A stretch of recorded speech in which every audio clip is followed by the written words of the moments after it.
Hey folks, it's Patriot Nurse, and in today's segment I want to get you guys prepared for dealing with the winter nasties. There is a lot of stuff happening right now.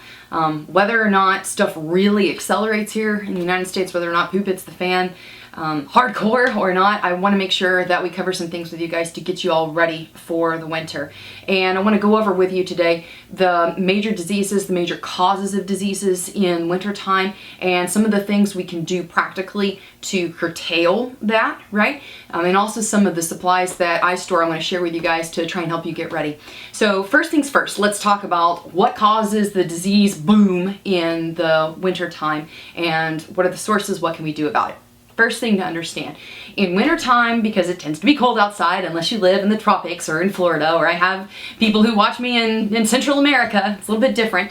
In the wintertime, it's cold outside, so people tend to be shoved together, right? And also we have the holiday season and folks are, getting together anyway, all right? Disease tends to explode whenever you have more humans in a smaller enclosed space, especially when you have humans under the age of 5, because the humans under the age of 5 tend to do things like, oh, mommy, I have a present for you, here's a poopy, or oh, mommy, here's a big boogie for you, okay? So our little munchkins, they tend to spread disease really quickly, especially when their hands go in different pots. Now, what does this mean for us? How are we going to combat disease and curtail it? Okay, in the wintertime, there's a few different things that we can do to cut down on disease. Number one, wash your hands. And it's sort of like yawn, Patriot Nurse, like, can you tell me something new? Here's the thing, guys, okay? Washing your hands is critical for a whole bunch of different reasons. I have a video on how to wash your hands like a boss. Washing your hands, okay, cuts down on a lot of the surface level bacteria here. It doesn't necessarily have to be with soap even, okay, even just with water, all right? Friction on the surface here cuts down on the transmission of disease back and forth. If we get into a situation, guys, where things start to get dicey here, and they may very well do that very soon, you've got to make sure that you're paying attention to that. And it is so tempting to just, nah, I don't have time, I need to go. No. When you go to the potty, wash your hands. When you are conscious that you've coughed on them, like, you need to do something about that. And even with your kids, okay, we need to train them to cough into your elbow, all right? Mr. Elbow loves sneezes. Can you tell I have a background in working with kids? We need to make sure that we're paying attention to that. Now, something that ladies, especially those of us who take care of homes, and guys, you too, we have got to make sure to keep surfaces clean, especially your high traffic surfaces. So let me ask you, here's a quick question here. Let me ask you a question. What areas of your home are the highest traffic? Where do those hands touch most? Take a minute, think about it. All right, here's mine. Front door handle, the refrigerator door, oh yeah, that's a big one. The toilet, okay, near the toilet area, the faucet, okay, in the bathroom, the door handle to and from the bathroom, all right, keys, remotes, anything where you have lots of different hands or hands touching it frequently, you've got to pay attention and clean that, okay, because that can be an area where disease is transmitted back and forth. Guys, respiratory diseases are bad enough in the best of times, all right? But when you get into a situation where you don't have anywhere to take people to, you've got to make sure and nip stuff in the bud early. And a lot of this has to do with, number one, hydrating people, keeping them hydrated, but two, catching stuff early enough on, nipping it in the bud early so that way it doesn't progress and avalanche into some festering, nasty lower respiratory infection, okay?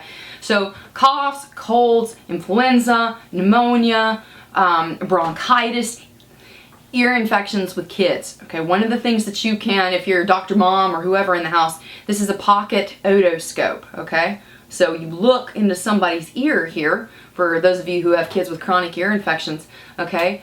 It lets you be able to peer in there and see what the status is of the eardrum. I'll put a link to this. I think I paid like 40 bucks for it. It works great. I'll put a link in the description box below, but it's a nice thing to have at home if you're a mom with kids who have, chronic ear infections, or you've got somebody in your family for whom that's an issue. Check it out for sure. Something else that you have got to make sure you're squared away on, guys, for respiratory diseases, okay? Water. You have got to make sure that you have a way to purify your water. All right, the thing that I use is the big Berkey. Okay, I run that in the house. I keep 2 of them running. Okay, there are 2. I like to have, for me personally, I like to have 2 different ways to purify my water at all times. 2 is one is none, but the Berkey is running all the time in the house. If you have not gotten your water squared away now, by now, guys, you are behind the power curve. Get it done today. I'll put a link in the description box below to the Berkey. I love it. Use whatever you want, but that's just what's worked for me, okay? You've got to have a way to purify your water. Because let me explain something, guys. The respiratory diseases, they're nothing to screw around with, okay? These things used to kill a ton of people, and they still do kill a ton of people worldwide, okay? Not hydrating people is a really bad recipe for making a cough and cold going worse, okay? Because what happens is whenever you've got junk and crud that starts accumulating up here, it migrates down into here, all right?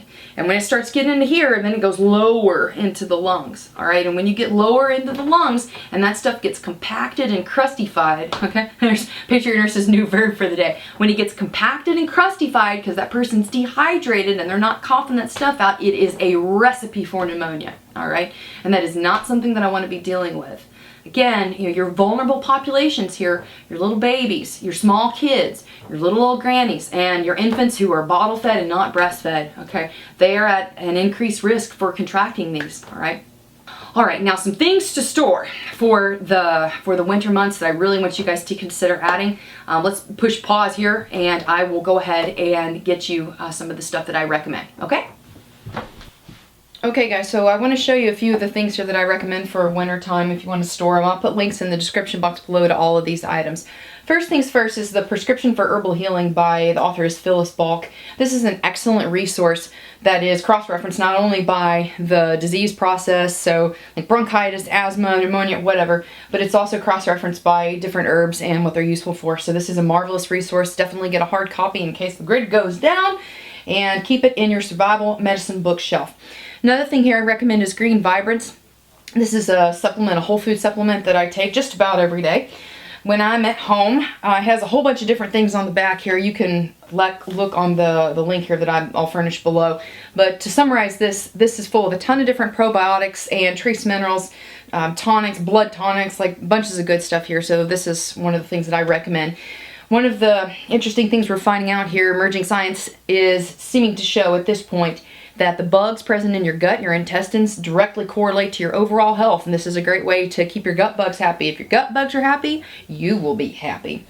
This is the Sam's version of the mucus relief. This is generic guafin essence, a good thing to store. It helps when paired with water, for sure. It helps to decrease the surface tension on your phlegm and kind of help break some of the nasties up here. Oil of oregano, I would consider this my frontline alternative antibiotic. 2 to 3 capsules, 2 to 3 times a day is what I end up using for whenever I feel a cough or cold coming on. This is another thing from Gaia Health. The Gaia is probably my favorite go-to for herbal supplements, etc. I find they consistently have very, very high quality. They're a little bit more expensive, but I think it's worth it based on my experience with different things that I've tried. This is the Adrenal Health Booster. We're a lot of us running around quite stressed out. You know, our money, it doesn't go as far as it used to, for sure. And folks are having to work longer hours and make do, and your adrenals can get fried. Your adrenals are basically the body's organ for managing stress, and whenever they get overtaxed, it will show up in the rest of your system in different ways. Weight gain, an increased likelihood for contracting disease. So make sure that your adrenal health is taken care of. And what is this down here? Ginger. I juice ginger and apples and lots of green stuff on a regular basis. Ginger is wonderful. It's a circulatory tonic. It's also an anti-inflammatory. Really good for the respiratory nasties. And again, this is the Dr. Mom Pocket Otoscope. I think I paid like 40 bucks for it. Definitely worth it. Very, very helpful. And I got a link in the description box below. And these down here are the oils that I use. This I actually found when I was in Thailand. It's called Siong Pure Oil. And I found it quite useful for like rubbing over the top of your chest, you know, when you've got a cough or cold going on. Another thing down here, we've got frankincense and RC. This is a mixture from Young Living. I signed up for Young Living mainly for these blends. The Young Living blends were my absolute favorite. But Young Living is it's a referral-based company. So if you like me, you're like to knock stuff over here. But RC is my favorite as far as the Young Living mixtures for respiratory stuff. And frankincense is also really helpful for breathing in, kind of helps supporting your respiratory health overall. But if you're interested, I'll put a link, my referral link, in the description box below. If you're interested in Young Living, you can sign up. Go for it. If not, then that's whatever you want to do, y'all. So these are the things that I recommend for storing up for, definitely for the winter, for managing, you know, your respiratory health and staving off the nasties. I hope today's video was helpful for y'all today. If you did enjoy the video, please subscribe to me, like me on Facebook, and follow me on Twitter. Also, check out the classes that are coming up. I have space. I only have a few spaces left in the Valley Ridge class in Harrogate, Tennessee, coming up in October, and the Charlotte class in December is filling up pretty fast too. The 2016 schedule is out on the website for Medical Prep 101 and 201, so check it out, thepatriotnurse.com. Hope it was helpful for y'all, and for now, it's Patriot Nurse signing off, and I will see you guys later. Bye.